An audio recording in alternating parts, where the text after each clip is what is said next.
Olá, farofeiros, piramanos! Bem-vindos a mais um Rebobina aqui no seu Farofa. Sim, sim, sim. Esse amor é tão profundo. 2 seguidos, sim. Por quê? Porque eu quero. E aí só... Não, tem um motivo. Ontem, dia 1º de setembro, fez exatamente 120 anos da estreia de uma das maiores e uma das primeiras obras-primas do cinema, da história do cinema mundial. Le Voyage de la Lune. Ah, maluco. A Viagem à Lua. Mas, antes da gente falar sobre essa obra-prima cinematográfica, inspirada em 2 livros do Júlio Verne, e que ficou esquecida por décadas, vamos ao nosso túnel do tempo, ver o que estava acontecendo no mundo em setembro de 1902. No dia 13, Harry Jackson é o primeiro criminoso britânico a ser condenado baseado em evidência de impressão digital, quando foi considerado culpado de roubo. No dia 19, uma debandada ocorre na Igreja Batista Shiloh, em Birmingham, no Alabama, após uma palestra de Booker T. Washington, quando a congregação acreditava erroneamente que o prédio estaria em chamas. 115 pessoas são sufocadas ou esmagadas até a morte. No dia 26, morre aos 73 anos em São Francisco Levi Strauss, empresário teuto-estadunidense e primeiro fabricante de calças jeans. No dia 29, morre aos 62 anos em Paris Émile Zola, romancista, dramaturgo e jornalista francês, de envenenamento por monóxido de carbono, causado aparentemente por uma chaminé defeituosa. Antes da gente falar sobre o filme, agora falando de fato sobre a história do filme, a gente precisa falar sobre o diretor de Viagem à Lua, Georges Méliès. Marie-Georges Jean Méliès, ele era um ilusionista, um mágico e era ator francês. E ele é considerado o primeiro e um dos mais importantes diretores da história do cinema. Ele foi pioneiro em diversas técnicas e narrativas no cinema. O Méliès, ele era conhecido também como o pai dos efeitos especiais e ele criou várias técnicas, entre elas o stop trick, que era... Eu vou dar um exemplo, né? É quando uma coisa some de cena e aí a pessoa continua falando e aí do nada o objeto desaparece. Isso é um stop trick e isso foi inventado pelo Georges Méliès. Georges Méliès também é responsável pela criação do fade. Já viu quando a imagem vai se desvanecendo, assim, vai desaparecendo, vai aparecendo uma outra imagem sobre ela? Então, ele também inventou isso. E ele também criou a pintura dos filmes, a pintura à mão de cada cena, de cada frame, de cada quadro era pintado à mão. Isso foi criação de Georges Méliès.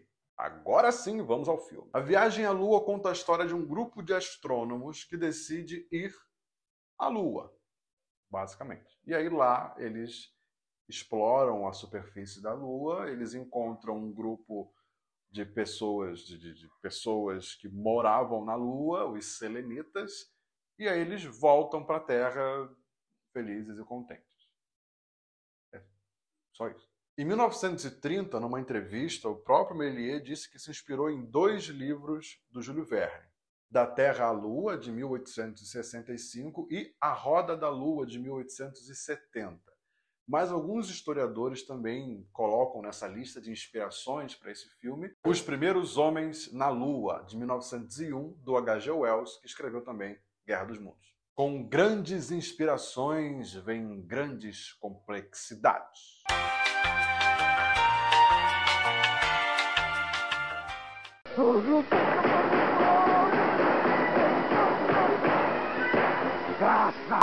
E esse filme foi um dos mais complexos já feitos na sua época. Por quê? Ele teve um orçamento gigantesco de 10.000 francos. Enorme para a época. E ele demorou 3 meses para ficar pronto. Naquela época, no início do cinema, os filmes tinham até 1 minuto, 2 minutos no máximo.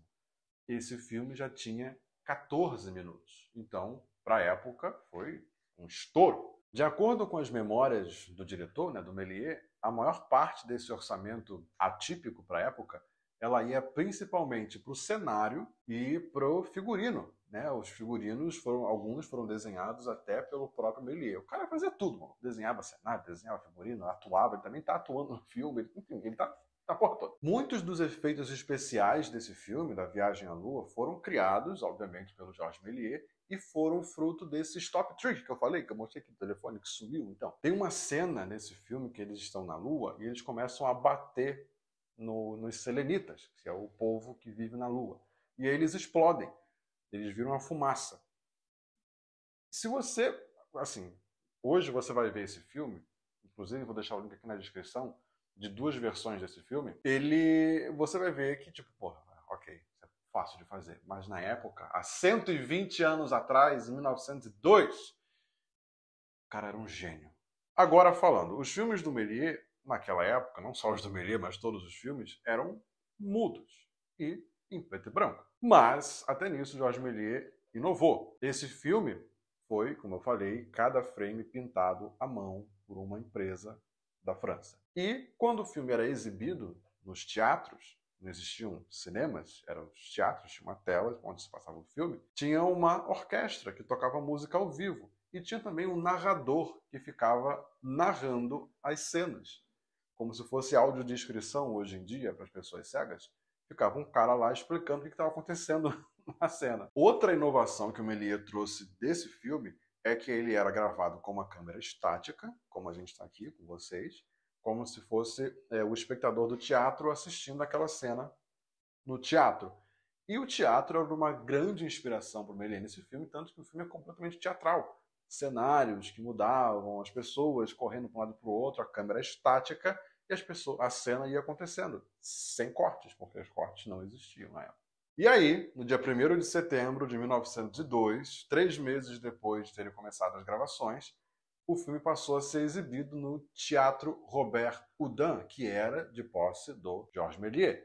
Robert Houdin, para quem não está ligando o nome à pessoa, ele foi a inspiração para Houdini, o mágico. E o filme era exibido sempre aos sábados e às quintas-feiras, depois de um show de mágica de um amigo do Méliès. O cara ia lá, fazia mágica, que os mágicos na época eram febre. A galera que fazia ilusionismo na época era a galera, os artistas top da época. E depois da exibição do show, ia para a exibição do filme A Viagem à Lua. Na época, o filme teve cópias vendidas para toda a França, para o Reino Unido e também para os Estados Unidos. E aí é uma parte trágica da história desse filme, por quê? Nosso querido Thomas Edison, aquele filho da puta que roubou a ideia da lâmpada do Nikola Tesla, então, o Thomas Edison teve o filme nas mãos e começou a exibir o filme nos Estados Unidos como se fosse dele. O Méliès nunca ia saber disso. E ele começou a exibir o filme como se fosse dele. O Méliès ficou sem direitos nenhum do filme e acabou falindo. E aí depois veio a Primeira Guerra Mundial, os militares franceses acabaram invadindo os escritórios do Méliès e derreteram as cópias do filme para fazer sola das suas botas. Depois, o Méliès, num acesso de fúria, acabou queimando as cópias que ele tinha em casa, enfim, e acabou tendo que ir para uma estação de trem para poder vender brinquedo, vender doce. Parecia que seria um fim muito trágico para um dos maiores gênios do cinema, mas, no final dos anos 20, uns estudiosos de cinema, jornalistas, diretores, amadores de cinema, estavam querendo ir atrás daquele cara que tinha inovado a arte do cinema. E encontraram com ele nessa barraca que ele tinha de vender doces e brinquedos e levaram ele para ganhar várias honrarias por toda a França e por toda a Europa. Mais de 100 anos depois, em 2010, esse filme começou a ser restaurado por alguns grupos de entusiastas do cinema, inclusive a Technicolor, que foi quem levou as cores digitais para o cinema. Então, sempre aparece o Technicolor. Então, essa empresa resolveu digitalizar e colorir digitalmente os filmes. E aí, em 2011, foi relançado o filme, e essa renovação do filme acabou custando uma bagatela de $1 milhão. Esse filme é ainda considerado o filme mais famoso da carreira do Méliès, principalmente por causa da cena icônica. essa cena icônica da nave, da cápsula dos astrônomos atingindo o olho do homem na Lua, né? Então essa cena ela foi reprisada e repetida diversas vezes durante todo o século XX e até hoje ela é reprisada. Se você bate o olho nessa foto, nessa imagem, você pode não saber de que filme que ele é, do que se trata, mas você com certeza já viu essa imagem em algum lugar da sua vida. Esse filme, na verdade não só o filme, mas também o Georges Méliès receberam uma homenagem mais do que merecida no livro do Brian Selznick chamado A Invenção de Hugo Cabret, que depois virou filme dirigido pelo Martin Scorsese.